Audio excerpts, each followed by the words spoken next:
Hello dear students, welcome back. एक बार फिर आप लोगों के बीच UP triple SC junior analyst drug के प्रिपरेशन में एक और एमसीक्यूज, और आज का एमसीक्यूज होने वाला है डिस्टिलेशन।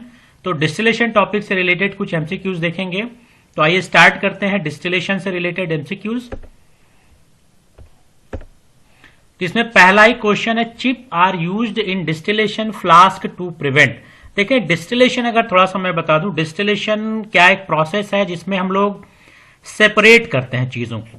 अब यहां पे सेपरेशन क्या करते हैं, मिसबिल चीजों को सेपरेट करते हैं। जो चीज मिसबिल होती है उनको सेपरेट अगर करना है, जैसे सिंपल में अगर मैं बात करूं तो NaCl प्लस वाटर अगर हमारे पास है तो NaCl वाटर में डिसॉल्व हो जाता है।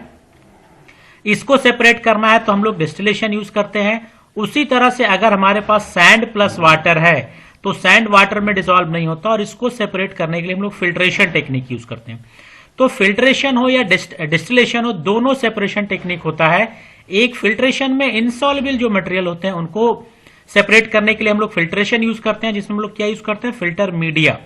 लेकिन डिस्टिलेशन में जो चीज सॉल्युबल है उनको हम लोग अलग करते हैं, सेपरेट करते हैं डिस्टिलेशन टेक्निक से। और डिस्टिलेशन टेक्निक में दो चीजें होती हैं। पहला तो वेपोराइजेशन होता है, यानी हम लोग वेपर का फॉर्मेशन करते हैं। वेपर का फॉर्मेशन करने के लिए हमको क्या देना पड़ेगा, हीट। तो हम लोग एक तो हीट अप्लाई करते हैं, वेपोराइजेशन। अब ये जब वेपर बनता है, इस वेपर को हम लोग कंडेंस करते हैं, और कंडेंस करने के लिए हम लोग इसको कूल करते हैं, और ये जो कंडेंस होके मिलता है इसको हम लोग कहते हैं डिस्टिलेट। तो ये एक प्रोसेस, दो स्टेप इसमें इन्वॉल्व हो गया, एक तो वेपोराइजेशन और दूसरा कंडेंसेशन। वेपोराइजेशन के लिए हीट चाहिए और कंडेंसेशन के लिए हमको कूल करना होगा। ये दो स्टेप हम लोग डिस्टिलेशन में यूज करते हैं। क्वेश्चन इसका है कि chip are use in the distillation flask. अब देखिए डिस्टिलेशन में हम लोग क्या करते हैं, एक तो डिस्टिलेशन फ्लास्क इस तरह से यूज करते हैं, और डिस्टिलेशन फ्लास्क से हम लोग कनेक्ट करते हैं इस तरह से कंडेंसर, जिसमें इस तरह से क्वाइलिंग होती है, कंडेंसर होता है। ठीक, अब ये डिस्टिलेशन फ्लास्क में हम लोग को जो सेपरेट करना होता है वो लिक्विड होता है। यहां हम लोग हीट प्रोवाइड करते हैं, ये वेपर बनाता है और कंडेंसर से पास होता है, और यहां आउटलेट होता है जहां पे हमको डिस्टिलेट मिलते हैं ड्रॉप बाय ड्रॉप। तो अब ये चीज दो, यहां पे वेपोराइजेशन और कंडेंसर, ये आपको याद रखना, जो कंडेंसर है ये वेपर को कंडेंस करता है। ठीक, अब डिस्टिलेशन जब हम लोग इसको हीट प्रोवाइड करते हैं तो ये लिक्विड बॉयल करेगा। ठीक, बॉयल करेगा तो इसमें जो बंपिंग होती है उस बंपिंग को अवॉइड करने के लिए हम लोग चिप यूज करते हैं, ताकि बंप का फॉर्मेशन ना हो, इसलिए हम लोग यूज करते हैं चिप। छोटे छोटे पोर्सिलिन के छोटे छोटे टुकड़े होते हैं जिसको इसमें डाल देते हैं ताकि बंप का फॉर्मेशन ना हो, तो अवॉइड करते हैं बंपिंग को। तो पहले का आंसर हो गया बंपिंग। सेकेंड है, which of the following method is suitable for distilling temperature sensitive compound. अगर हमारे पास टेम्परेचर सेंसिटिव कंपाउंड है तो इसमें से कौन सा डिस्टिलेशन हम लोग यूज करेंगे। तो टेम्परेचर सेंसिटिव को हम लोग बोलते हैं थर्मोलेबाइल। थर्मोलेबाइल मैं बता भी चुका हूं कि थर्मोलेबाइल ऐसे सब्सटेंस होते हैं जो हीट की प्रेजेंस में अपनी प्रॉपर्टी को लॉस कर देते हैं, डिस्ट्रॉय होते हैं, नहीं खत्म हो जाते हैं। अब क्या डिस्टिलेशन में हम लोग हीट प्रोवाइड करते हैं, हीट प्रोवाइड करेंगे तो ऑब्वियस सी बात है जो टेम्परेचर सेंसिटिव कंपाउंड है उनके लिए प्रॉब्लम आएगी। तो उसमें इनमें से कौन सा मेथड यूज करेंगे जिसमें हम लोग थर्मोलेबाइल सब्सटेंस का डिस्टिलेशन कर सकते हैं। तो करेक्ट आंसर होगा वैक्यूम डिस्टिलेशन। वैक्यूम डिस्टिलेशन में हम लोग क्या करते हैं, वैक्यूम डिस्टिलेशन अगर आप देखें तो वैक्यूम में हम लोग क्या करते हैं, प्रेशर को कम करते हैं, प्रेशर डिक्रीज होता है। और आप सब लोगों को पता है कि बॉइलिंग पॉइंट जो होता है directly proportional to atmospheric pressure, यानी एटमॉस्फेरिक प्रेशर बढ़ाएंगे तो बॉइलिंग पॉइंट बढ़ेगा, एटमॉस्फेरिक प्रेशर घटाएंगे तो बॉइलिंग पॉइंट डिक्रीज करेगा। इसलिए आप लोगों ने जब पढ़ा होगा छोटे क्लास में कि पहाड़ों पे खाना देर से पकता है, क्योंकि जब आप हिल्स पे जाते हैं तो वेपर जो एटमॉस्फेरिक प्रेशर कम है तो बॉइलिंग पॉइंट वहां पे घट जाता है। यानी वाटर जो बॉयल करता है 100 डिग्री पे, जब आप हिल्स पे जाते हैं तो ये 80 डिग्री सेंटीग्रेड या 70 डिग्री सेंटीग्रेड पे बॉयल करेगा, यानी टेम्परेचर डिक्रीज कर गया। तो वैक्यूम डिस्टिलेशन में इसी टेक्निक का हम लोग यूज करते हैं कि जो प्रेशर है उस प्रेशर को डिक्रीज करेंगे, बॉइलिंग पॉइंट को डिक्रीज करेंगे। अब जो भी चीज बॉयल करना है वो अपने नॉर्मल टेम्परेचर से लोअर टेम्परेचर पे वेपराइज हो जाएगा। अब जब लोअर टेम्परेचर पे वेपराइज होगा तो वो प्रोडक्ट हमारा खराब नहीं होगा। तो करेक्ट आंसर हो गया इसका डिस्टिलेशन। ठीक, नेक्स्ट क्वेश्चन देखें कि distillation is best method to separate liquid having sufficient difference in their. अगर हमको डिस्टिलेशन से किसी चीज को अलग करना है तो यहां पे जो डिफरेंस होना चाहिए वो बॉइलिंग पॉइंट का होना चाहिए, क्योंकि चीजें हम वेपराइज करते हैं और जो बॉइलिंग पॉइंट के बेसिस पे ही सेपरेशन करते हैं। तो करेक्ट आंसर हो गया इसका C, that is a boiling point.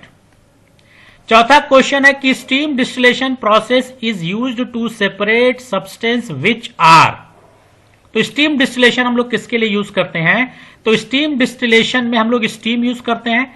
तो स्टीम वोलाटाइल, यानी जो स्टीम के प्रेजेंस में वोलाटाइल हो उसको, साथ ही इमिसिबल हो वाटर के साथ, यानी वाटर के साथ मिक्स ना हो, अदरवाइज जो स्टीम के साथ क्या होगा, मिक्स हो जाएगा। तो ये कंडीशन सुटेबल होगा स्टीम डिस्टिलेशन के लिए, steam volatile and immiscible with water. तो करेक्ट आंसर हो गया इसका बी। तीसरा है who is invented the steam distillation. तो स्टीम डिस्टिलेशन को इन्वेंटेड किए थे एविसेना ने, तो इसका करेक्ट आंसर होगा ए, दैट इज एविसेना। छठा क्वेश्चन है कि what are the application of steam distillation. Steam distillation का एप्लीकेशन क्या है, क्या काम करता है? तो स्टीम डिस्टिलेशन एक्सट्रैक्शन में यूज करते हैं और आइसोलेट करते हैं इसेंशियल ऑयल, क्योंकि ऑयल जो है अभी इसके पहले आया था, ऑयल वाटर में इमिसिबल है, मिक्स नहीं होगा, तो इसलिए हम लोग इसको ऑयल को, इसेंशियल ऑयल को आइसोलेट करने के लिए यूज करते हैं। तो करेक्ट आंसर आपका हो गया सी। सातवां है कि the process of heating a liquid mixture to form vapour then cooling the vapour to get pure component is called. तो सिंपल सी बात, अभी मैंने कहा कि पहले वेपर बनाएंगे, वेपर बनाने के बाद इसको कंडेंसेट करेंगे और इसी प्रोसेस को हम लोग कहते हैं डिस्टिलेशन। तो यहां पे पहले वेपर बना रहे हैं, फिर वेपर को कूल कर रहे हैं, जिसको बोल रहे हैं कंडेंसेशन। तो इस प्रोसेस को क्या बोलेंगे? क्लियर हो गया, डिस्टिलेशन। क्या बोलेंगे? डिस्टिलेशन। बी ऑप्शन हो गया डिस्टिलेशन। आठवां, top of the fractional column has the temperature. Fractional column यानी फ्रैक्शनल डिस्टिलेशन हम लोग करते हैं, और फ्रैक्शनल डिस्टिलेशन में इस तरह से फ्रैक्शनल कॉलम यानी एक प्लेट यूज करते हैं ऐसे। अब ये प्लेट जब यूज करते हैं तो नीचे से जब हमारा कोई भी अगर सॉल्वेंट या कोई भी मिक्सचर हमारे पास है, इसको जब हीट प्रोवाइड करेंगे तो वेपर बनाएगा। तो वेपर बनाएगा, तो अब ये कह रहा है कि टॉप ऑफ, जो सबसे ऊपर होगा उसका टेम्परेचर क्या होगा।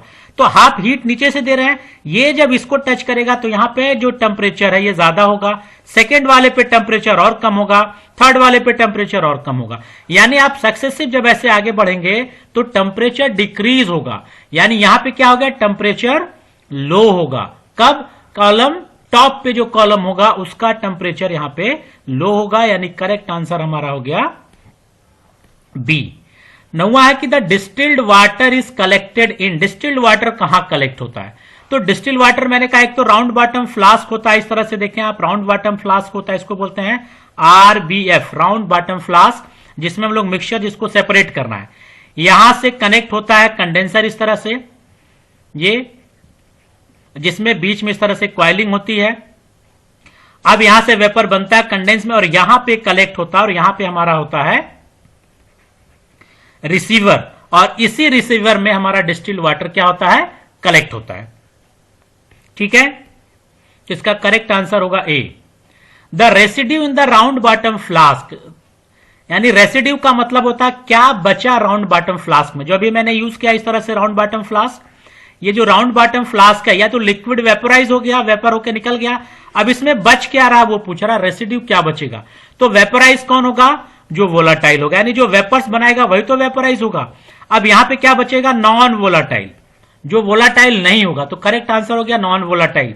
एक एग्जांपल मैं बताऊं, जैसे मैंने लिया NaCl प्लस वाटर, ठीक, ये हमारे पास लिक्विड है और इसको जब वेपराइज करेंगे, वेपर बनाएगा, तो वाटर का वेपर बनेगा। ठीक, ये वाटर का वेपर बनेगा, वाटर यहां से सारा निकल जाएगा, तो बचेगा क्या, NaCl, और NaCl क्या है, नॉन वोलाटाइल है। तो करेक्ट आंसर हमारा हो गया B, that is a non volatile. This is not separated by distillation. Distillation से क्या सेपरेट नहीं कर सकते हैं? तो डिस्टिलेशन से हम उनको सेपरेट नहीं कर सकते जो सेम बॉइलिंग पॉइंट पे, सॉरी सेम टेम्परेचर पे बॉइल करें। जैसे मिल्क एंड वाटर है, मिल्क वाटर सेम टेम्परेचर पे बॉइल करेगा, तो यहां पे डिफिकल्ट हो जाता है इनको सेपरेट करना सिंपल डिस्टिलेशन मेथड से। ठीक है, तो करेक्ट आंसर हो गया milk and water. Small difference in the boiling point require the use of distillation. अगर स्मॉल डिफरेंस है किसी टेम्परेचर बॉइलिंग पॉइंट में अगर तो ऐसे कंडीशन में हम लोग यूज करते हैं फ्रैक्शनल डिस्टिलेशन. क्या यूज करेंगे? Fractional distillation. तो करेक्ट आंसर हो गया इसका फ्रैक्शनल डिस्टिलेशन. और फ्रैक्शनल डिस्टिलेशन में हम लोग क्या यूज करते हैं? फ्रैक्शनरेटिंग कॉलम यूज करते हैं, जो अभी इसके पहले क्वेश्चन और आया था. Aniline is generally purified bye. तो एनिलीन को प्यूरिफाइड करने के लिए हम लोग यूज करते हैं स्टीम डिस्टिलेशन. तो इसका करेक्ट आंसर होगा steam distillation. A method to prepare absolute alcohol, यानी एल्कोहल बनाने के लिए देखिए ऑप्शन भी इसका आ गया. एब्सोल्यूट बनाने के लिए, एल्कोहल बनाने के लिए एजियोट्रॉपिक डिस्टिलेशन हम लोग यूज करते हैं. Azeotropic distillation. Which of the following is not a step in the process of distillation. Distillation process में क्या यूज नहीं किया जाता है? तो देखिए कंडेंसेशन मैंने कहा यूज किया जाता है, वेपोराइजेशन यूज किया जाता है और हीट करते हैं. ये तीनों चीजें हम लोग डिस्टिलेशन में यूज करते हैं. लेकिन जो प्रेसिपिटेशन टेक्निक है वो डिस्टिलेशन का पार्ट नहीं है. तो इसका करेक्ट आंसर हो गया D, that is a precipitation. 16वां क्वेश्चन है which of the following is the primary purpose of distillation. Primary purpose क्या है डिस्टिलेशन का? तो प्राइमरी पर्पज देखें जो डिस्टिलेशन का है कि separation of mixture based on the boiling point. अभी ये तुरंत दिमाग में आ रहा है कि बार बार बॉइलिंग पॉइंट का हम लोग जिक्र कर रहे हैं.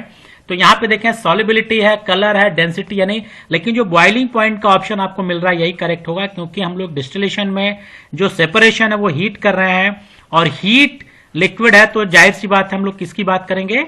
बॉइलिंग पॉइंट की.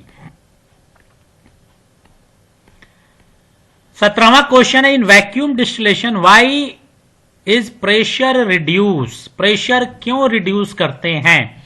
तो अभी मैंने कहा कि जो प्रेशर रिड्यूस करते हैं इस प्रेशर का डायरेक्टली रिलेशन होता है बॉइलिंग पॉइंट से.